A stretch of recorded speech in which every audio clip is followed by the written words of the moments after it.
ہمیں مختلف رینکس کے بارے میں پتہ چلا, 16-17 افراد کے خلاف کارروائی ہوئی ہے, یہ پتہ چلا. اس کارروائی کی مزید تفصیلات ہمارے سامنے نہیں ہیں, لیکن جنرل فیض کے حوالے سے خبر فیصل واوڈا پہلی بار دے رہے ہیں. دیکھتے کہ فیصل واوڈا کے پاس اس حوالے سے کیا ثبوت ہیں, وہ ثبوت بھی پیش کرنے کا کہہ رہے ہیں.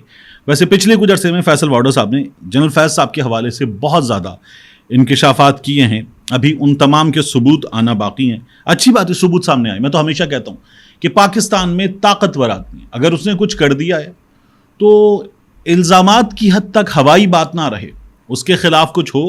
اور ہم دیکھیں کہ اس ملک میں جہاں ایک غریب ہمیشہ پستا ہے پھنستا ہے, اس ملک میں کوئی طاقتور بھی اپنے انجام کو پہنچے, یہ ہم کبھی دیکھ پائیں. تو اگر فیصل واوڈا صاحب کے پاس ثبوت ہیں تو اچھی بات ہے, یہ ثبوت سامنے آنے چاہیے.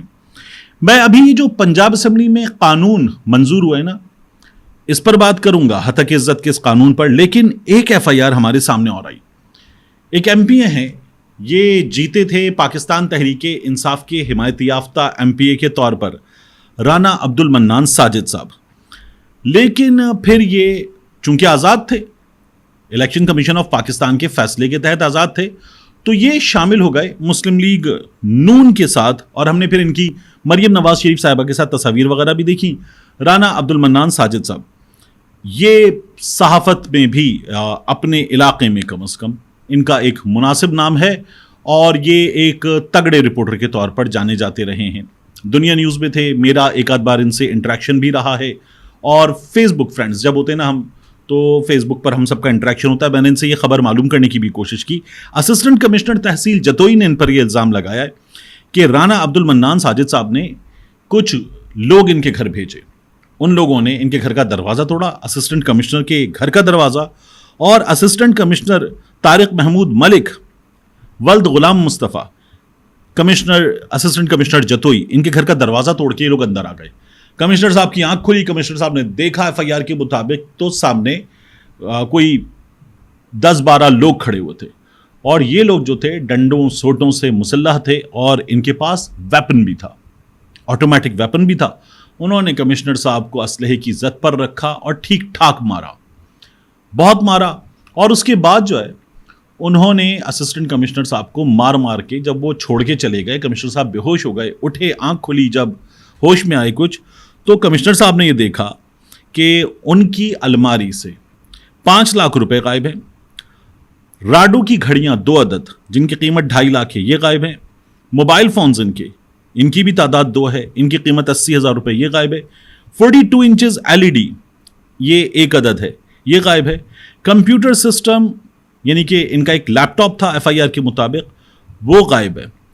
اب ان کا یہ کہنا ہے لکھا ہوا ایف آئی آر میں کہ مجھے قوی شبہ ہے کہ یہ قاتلانہ وقوع مجھ پر رانا عبد المنان ساجد نے ملزمان مذکوران کو خود پلان کر کے کروایا, کیونکہ کچھ دن پہلے ایم پی اے مذکور نے مجھے ٹیلی فون پر دھمکی دی تھی کہ آپ میرے کہنے پر کام نہیں کر رہے, نہ تو آپ پٹواریوں کو ٹرانسفر پوسٹنگ کر رہے ہیں اور نہ ہی مجھے میری ڈیمانڈ پر باردانہ دے رہے ہیں. اچھا یہ کہتے ہیں باردانہ فائلز بھی گئی ہیں, ریکارڈ بھی گئے, تو اس کا انجام آپ کو بھگتنا پڑے گا. ملزمان نے مجھ پر رات کے اس پہر 4 دیواری کا تقدس پامال کرتے ہوئے میرے گھر کے دروازے توڑ کر اندر گھس کر مجھ پہ حملہ کیا, میرا سامان سرقہ کر کے سخت یعنی چوری کر کے سخت زیادتی کی ہے, کارروائی کی جائے. اس وقوع کے چشمدید گواہ ہیں میرا خانسامہ خلیل احمد, چوکیدار رضا. یہ طارق ملک صاحب کی ایف آئی آر ہے رانا عبد المنان ساجد صاحب پہ. بتایا ہی جا رہا ہے سورسز کے مطابق کہ مسلم لیگ نون کے جو لوگ ہیں وہ اسسٹنٹ کمشنر کے بجائے ایم پی اے صاحب کے ساتھ ہیں, اور وہ ایم پی اے صاحب کا ساتھ دے رہے ہیں, اسسٹنٹ کمشنر صاحب کا کوئی ساتھ نہیں دے رہا. اسسٹنٹ کمشنر صاحب پہ ہو گیا ہے ظلم, مگر کوئی پوچھنے والا نہیں ہے. اس کے بعد یہ جو قانون منظور ہوا ہے نا مسلم لیگ نون کی جانب سے, ہتک عزت کا قانون, اور اس ہتک عزت کے قانون کے منظور ہونے کے موقع پر اپوزیشن نے کوئی 9-10 ترامیم تجاویز دی تھیں, وہ مسترد ہو گئی. صحافیوں نے جا کر کہا تھا وزیر اطلاعات سے کہ اسے کچھ دن آگے لے جائیں, وہ مطالبہ مسترد ہو گیا, اور حکومت نے جو عددی اکثریت حکومت کے پاس ہے اس کے تحت سب کچھ سائڈ پہ کر کے یہ قانون جو ہے وہ منظور کر لیا. اب اس قانون کی منظوری پر HRCP human rights commission of Pakistan نے کیا کہا ہے؟ مریم سرکار کو human rights commission of Pakistan نے شدید تشویش کا اظہار کرتے ہوئے کہا ہے کہ بل کا مواد اور متن کئی حوالوں سے پریشان کن ہے۔ پہلی بات یہ ہے کہ اس بل میں ہتک عزت کے دعووں کا فیصلہ کرنے کے لیے ایک متوازی ڈھانچہ تجویز کیا گیا ہے۔ HRCP خصوصی متوازی عدالتی ڈھانچوں کو اس بنیاد پر مسترد کرتا رہا ہے کہ وہ بنیادی حقوق اور منصفانہ عدالتی کارروائیوں سے متعلق دیگر عالمی طور پر تسلیم شدہ اصولوں کے منافی ہیں۔ HRCP کا یہ بھی کہنا ہے کہ ہتک عزت کے ٹرائیبیونلز کے قیام کی تجویز دی گئی ہے، جبکہ حکومت کو موجودہ ماتحت عدلیہ کے مقابلے میں زیادہ الاؤنسز اور مراعات پر ججوں کے تقرر کا اختیار دیا گیا ہے۔ یہ جو ججز ہوں گے ان کی تنخواہیں زیادہ ہوں گی، ان کی مراد زیادہ ہوں گی۔ تیسری بات یہ ہے کہ ہتک عزت کے تمام مقدمات کو 180 دن کی مختصر مدت میں نمٹانا ہوگا۔ Human rights commission of Pakistan یہ کہتا ہے کہ ہتک عزت کی درخواست موصول ہونے پر ہتک عزت کے ٹرائیبیونلز بغیر کسی ٹرائل کے فوری طور پر 30 لاکھ روپے تک معاوضے کی ادائیگی کا عبوری حکم نامہ جاری کرنے کے مجاز ہوں گے۔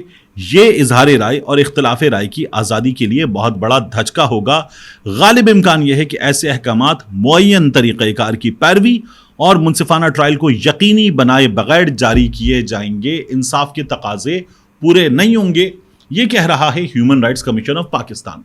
تو مریم سرکار کی اس بات پر عمران ریاض نہیں کہہ رہا، یہ بات سمیع ابراہیم کی طرف سے نہیں آ رہی، صدیق جان، طارق متین، سبی کاظمی کی طرف سے نہیں آ رہی یہ بات human rights commission of Pakistan Maryam سرکار کو کہہ رہا ہے کہ آپ غلط کر رہے ہیں۔ آپ سے صحافیوں نے کہا ہماری بات سن لو، آپ نے نہیں سنی۔ اپوزیشن نے ترامیم تجویز کی، آپ نے نہیں سنا۔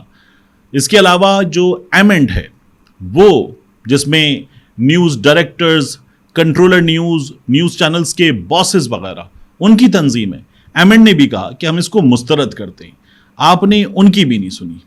تو یہ کیسی حکومت ہے جو ایک قانون لے کر آ رہی ہے؟ اس قانون پر سب ناخوش ہیں، کچھ تو یہ کہہ رہے ہیں کہ ہماری بات سنو، کچھ دن کے لیے روک دو، کچھ تجاویز ہم دے رہے ہیں، ہم اسٹیک ہولڈرز ہیں، ہم سے مشورہ کر لو، لیکن حکومت یہ کرنے جا رہی ہے۔ سینئر صحافی اور صحافتی ذرائع یہ کہتے ہیں کہ یہ جو قانون ہے، یہ قانون اسپیشلی سوشل میڈیا کو نکیل ڈالنے کے لیے لایا جا رہا ہے۔ یہ قانون جو ہے وہ مخصوص خواہشات کے تحت لایا جا رہا ہے، اور مخصوص خواہشات کو پورا کرتے ہوئے یہ قانون حکومت پنجاب کے ذریعے لوگوں کو نشانہ بنانے کے لیے استعمال کیا جائے گا۔ یہ صحافیوں نے صاف طور پر بتا کر اسے مسترد کر دیا ہے۔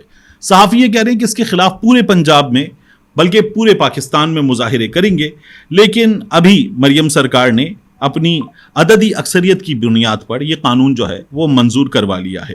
آخر میں آپ کو بتاؤں، یہ حکومت جب نہیں آئی تھی نا اور آنے کے پلانز بتا رہی تھی، تب اس حکومت نے کہا تھا کہ بجلی سستی کریں گے، سولر کا دورہ ہوگا۔